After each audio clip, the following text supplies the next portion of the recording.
మనకి భగవంతుని యొక్క ఆరాధనా విధానం కాలంలో ఎలా జరగాలి అన్న విషయాన్ని ఋషులు నిర్దేశించి ఉంచారు.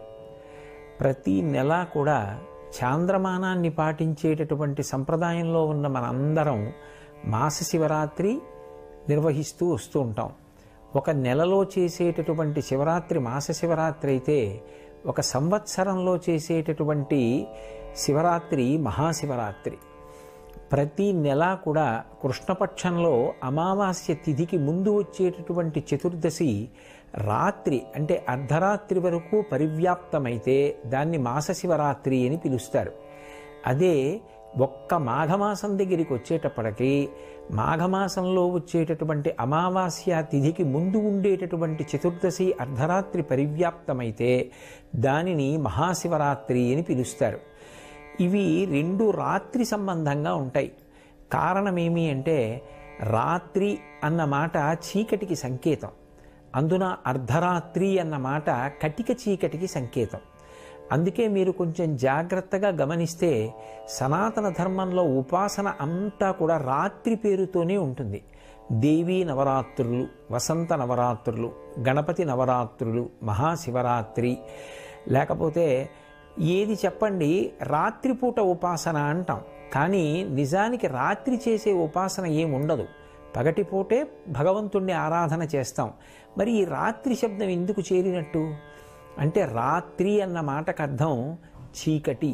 చీకటి అంటే ఏ వస్తువు ఏదో తెలియనటువంటి స్థితి, అస్పష్టంగా ఉంటుంది. దొంగ ఏదో తెలియదు, దొంగ ఏదో తెలియదు. ఏది సత్యమో తెలియనప్పుడు భయము ఉత్పన్నమవుతుంది. భయము మృత్యువునకు పర్యాయపదం. ఎక్కడ భయం ఉందో అక్కడ మృత్యు ఉంటుంది. భయాతీతమైనటువంటి స్థితికి ఎప్పుడు ఎదుగుతాడో అప్పుడే మృత్యువుని దాటిపోయాడు, అమృతత్వాన్ని పొందాడు అని గుర్తు. ఎప్పుడు భయం పోతుంది అంటే, రెండవ వస్తువు లేదు అని తెలుసుకుంటే భయం పోతుంది. నేను కాక ఇంకొకటి ఉందనుకోండి, అది నన్ను ఏమైనా చేస్తుందేమో అన్న భయం ఎప్పుడూ ఉంటుంది. ఇవాళ బాగుంది కానీ ఏమో రేపు ఏం చేస్తుందో అని. కానీ ఉన్నది నేను ఒక్కటే, అసలు రెండవది లేదు అన్ననాడు భయపడడానికి అవకాశం ఏముంది? అది ఆ జ్ఞానముగా ఎరుకలోనికి రావాలి, అనుభవంగా రావాలి. దాన్ని అద్వైతానుభూతి అంటారు. రాత్రి అన్న మాట ఉపాసనలో అర్థమేమి అంటే, అజ్ఞానం పోయి జ్ఞానం కలగడం. అందుకే సంవత్సరం మొత్తం మీద అర్ధరాత్రి వేళ భగవంతుని యొక్క స్వరూపములు ఆవిర్భవించేటటువంటి తిథులు ప్రధానంగా రెండు వస్తాయి. ఒకటి శ్రావణ మాసంలో బహుళపక్షంలో అష్టమి తిథి నాటి అర్ధరాత్రి వేళ కృష్ణ భగవానుడి యొక్క అవతార స్వీకారం. ఎందుకు ఆయన శ్రావణ మాసంలో బహుళపక్షంలో అష్టమి నాటి అర్ధరాత్రే పుట్టాలి అంటే, శ్రావణ మాసం దక్షిణాయనంలో వస్తుంది. దక్షిణాయనం దేవతలకందరికీ కూడా రాత్రి. అలాగే బహుళపక్షం పితృదేవతలకందరికీ రాత్రి. శ్రావణమాసం నల్లటి మబ్బులతో ఉంటుంది కాబట్టి ప్రకృతి పరంగా రాత్రి. అర్ధరాత్రి కాబట్టి అందరికీ రాత్రి, మనుష్య ప్రపంచానికి. ఇంతమందికి రాత్రి, ప్రత్యేకించి అర్ధరాత్రి.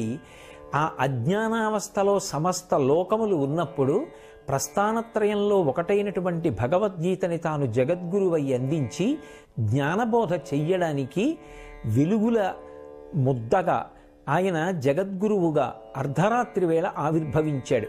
అక్కడ నుంచి మళ్ళీ ఖచ్చితంగా 6 నెలలు లెక్క పెట్టండి. శ్రావణమాసం బహుళపక్షంలో కృష్ణాష్టమి వస్తుంది. శ్రావణమాసం తర్వాత శ్రావణము, భాద్రపదము, ఆశ్వీజము, కార్తీకము, మార్గశీర్షము, పుష్యము, మాఘము, 6 నెలలు. మళ్ళీ 6 నెలలు వచ్చేటప్పటికీ బహుళపక్షంలో అమావాస్య తిథికి ఉండేటటువంటి చతుర్దశి అర్ధరాత్రి వేళ లింగోద్భవం అవుతుంది, జ్యోతిర్లింగం పుడుతుంది. ఈ జ్యోతిర్లింగం పుట్టినటువంటి కాలాన్ని మహాశివరాత్రి అని పిలుస్తారు. జాగ్రత్తగా పరిశీలనం చేస్తే శ్రావణ మాసంలో వచ్చిన కృష్ణాష్టమి నాడు కరచరణాదులతో వచ్చాడు. 6 నెలల తర్వాత కరచరణాదులు లేవు, కానీ రూపం లేకుండా మాత్రం లేదు, లింగ రూపం ఉంది. అందుకే అరూప రూపి అంటారు. రూపం ఉందా? ఓ రూపం ఉంది. కాళ్ళు చేతులు ఉన్నాయా? లేవు. కాబట్టి అరూప రూపి లింగస్వరూపం. 6 నెలల తర్వాత శ్రావణ మాసం నుంచి లెక్క పెట్టినప్పుడు ఈ మాఘమాసంలో బహుళపక్షంలో చతుర్దశి అర్ధరాత్రి పరివ్యాప్తమై ఉండగా మహాశివరాత్రి నాడు ఈ లింగోద్భవం అయింది. అది జ్యోతిర్లింగం. దాని గురించి వేదం అంది, ఆ పాతాళ నభస్థలాంత భువన బ్రహ్మాండమా విస్ఫురత్ జ్యోతిస్ఫాటిక లింగమౌళి విలసత్పూర్ణేందువంతామృతై అస్తోకాప్లుతమేకమీశమనిశం రుద్రానువాకాన్ జపం ధ్యాయేత్ ఈప్సిత సిద్ధయే ధ్రువపదం విప్రోభిషించేచ్చివం అంది. ఈ జ్యోతిర్లింగం పాతాళం కన్నా అడుక్కి, అంతరిక్షం కన్నా పైకి పరివ్యాప్తమైంది. దాని యొక్క అడుగు తెలుసుకోవడం కుదరదు, దాని పైన తెలుసుకోవడం కుదరదు. అది అంతటా నిండిపోయింది. అది జ్యోతిస్వరూపంగా వచ్చింది. మనం జ్యోతిర్లింగాలంటాం. అక్కడికి వెడితే దీపం ఏం కనపడదు. కానీ మరి ఆ లింగం జ్యోతిర్లింగం అంటే అర్ధరాత్రి వేళ పుట్టింది కాబట్టి చీకటిని పోగొడుతుంది. మనకి బాగా మీరు పరిశీలించి చూస్తే బాగా చీకటిగా ఉన్నప్పుడు ఏ వస్తువు తెలియదు. కానీ దూరంగానైనా సరే ఒక దీపం వెలుగుతోందనుకోండి, కన్ను వెంటనే ఆ దీపం వైపుకి ఆకర్షితమవుతుంది. అలాగే మనందరం అజ్ఞానం అనేటటువంటి చీకటిలో ఉండగా మనందరికీ కూడా జ్ఞానజ్యోతిని అందించడానికి ఆ జ్యోతి స్ఫాటికలింగమౌళి విలసత్పూర్ణేందు వంతామృతై ఆ పాతాళ నభస్థలాంత భువన బ్రహ్మాండమావిస్ఫురత్, పాతాళం నుంచి బ్రహ్మాండం వరకు పెరిగిపోయినటువంటి జ్యోతిర్లింగం ఏర్పడింది. ఈ జ్యోతిర్లింగం అజ్ఞాన దాహకత్వం చేస్తుంది. అందుకే మహాశివరాత్రి నాడు నిర్వహించేవి ఏవి అంటే ప్రధానంగా రెండిటిని చేస్తారు. ఒకటి ఉపవాసం, రెండవది జాగరణం. ఈ రెండూ చెయ్యడంలోనే శివపూజ అంతర్లీనంగా ఉంటుంది. ఉపవాసము అన్న మాటకు అర్థం ఏమిటంటే, ఉప అంటే సమీపమునందు, వాసము అంటే ఉండుట. దేనికి సమీపమునందు ఉండుట అంటే భగవంతునకు సమీపమునందు ఉండుట. నేను ఇలా కూర్చున్నాను అనుకోండి, నాకంత దూరంలో కూర్చుంటే, ఒకరిక్కడ దగ్గరగా కూర్చుంటే, దూరంగా కూర్చున్న వాళ్ళకన్నా నాకు దగ్గరగా కూర్చున్న వాళ్ళు ఎక్కువ సమీపంలో ఉన్నారు.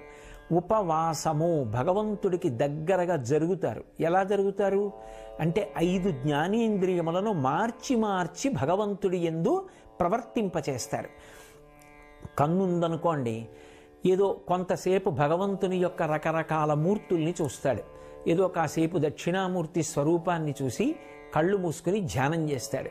కాసేపు ఊర్ధ్వతాండవమూర్తిని చూస్తాడు. కాసేపు మహానుభావుడు నటరాజస్వామిని చూస్తాడు. కాసేపు లింగస్వరూపాన్ని చూస్తాడు. కంటితో మార్చి మార్చి మార్చి మార్చి భగవంతుని యొక్క రూపములను చూసి సంతోషిస్తాడు. దీనికి ప్రమాణాన్ని అన్వయం చేసుకోవడానికి ఆ రోజు రాత్రంతా కూడా భజనలు చేసి, అభిషేకాలు చేసి, పూజలు చేసి, మార్చి మార్చి ఇంద్రియాల్ని, కర్మేంద్రియాల్ని భగవత్ కైంకర్యంలో ఉపయోగించి అసలు నిద్రరాని స్థితిలో నిలబడతాడు. బలవంతంగా నిద్రని నిగ్రహించడం కాదు. తెల్లవారిపోయిందే అన్నంతగా భగవత్ సేవలో గడిచిపోవాలి. ఇప్పుడు అలా గడిచిపోయిందనుకోండి, దానిని జాగరణ అంటారు. అదే ఈశ్వరానుగ్రహానికి కారణమై జ్ఞానము ఏర్పడి నేను ఆత్మ అన్న అనుభవం అద్వైతానుభూతి యందు నిలబడడానికి కారణమవుతుంది. అప్పుడు అర్ధరాత్రి వేళ జ్యోతిర్లింగం ఆవిర్భవించింది అని అన్వయం. ఆ జ్యోతిర్లింగం వస్తే చీకట్లన్నీ కూడా పోయి, కాబట్టి జన్మానికొక్క శివరాత్రి అన్నారు. ఏ జన్మ అయినా సరే తరించడానికే కదా.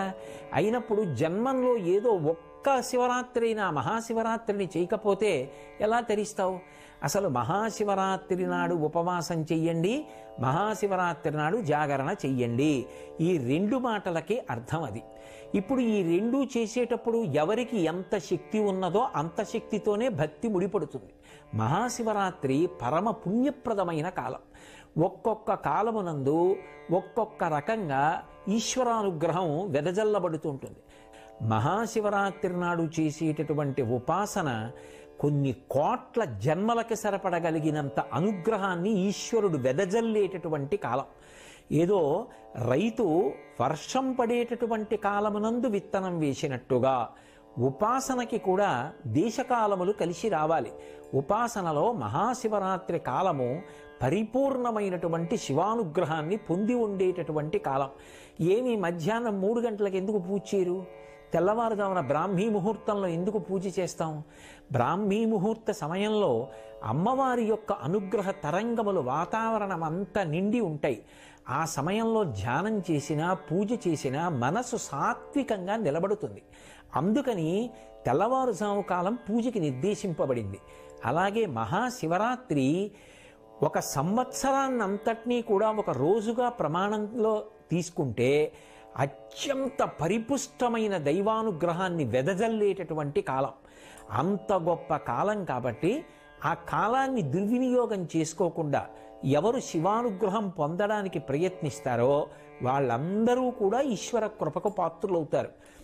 ఎవరెవరి శక్తిని అనుసరించి ఏం చేస్తారో దాన్ని ఈశ్వరుడు పూర్ణత్వాన్నిచ్చి అనుగ్రహించేటటువంటి కాలం.